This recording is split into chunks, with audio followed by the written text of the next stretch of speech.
I wanted to share something personal with you guys. I am 21 days off of alcohol. Thank you. I'm also very high right now. Thank you. Listen, I'm not an idiot, okay? You can't give everything all up at once. I have 2 little kids at home. I need the weed. So over the summer, my family and I went to a barbecue. Outside. In the valley. It was 115 degrees that day.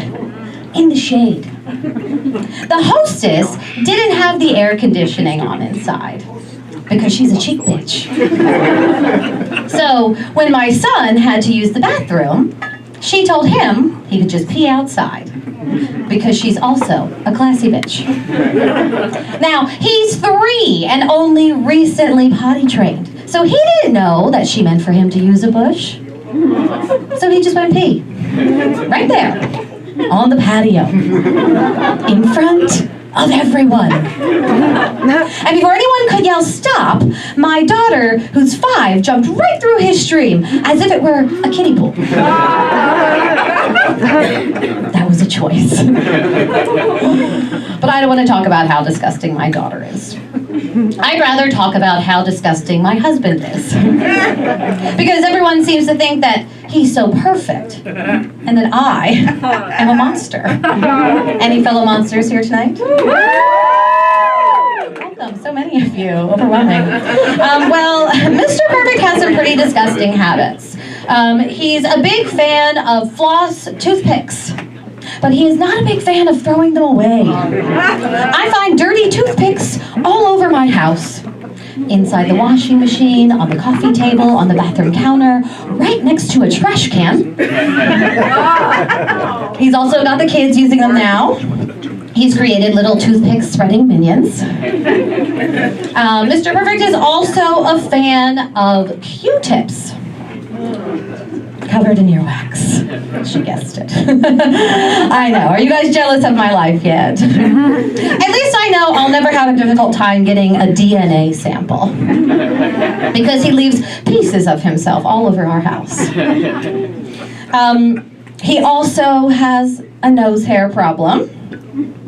Now, in our 20s, when we were dating, this wasn't an issue, but apparently in your 30s, nose hairs begin to grow more aggressively. It's either that or he stopped looking in the mirror. Because he's been fucking the same person for the last 17 years. Now, he is 6'4". I'm only 5'4". So all I can see is nose hairs. It's all anyone can see because he's taller than everyone. So I'll ask him, why can't you just pluck it, Jim? You know what he says? It's too painful. Too painful.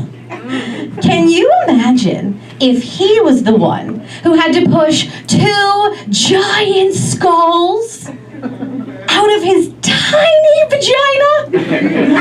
Sir, it is very tiny.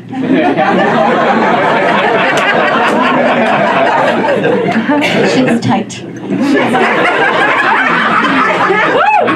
You want to talk about needing a fucking epidural? My husband would need to be in a full coma before each child is born. Heavily medicated for the first year of life. And then once we've gotten him off of the drugs, the only way we're getting him to the changing table is by leaving him there using a trail of dirty toothpicks and used Q-tips.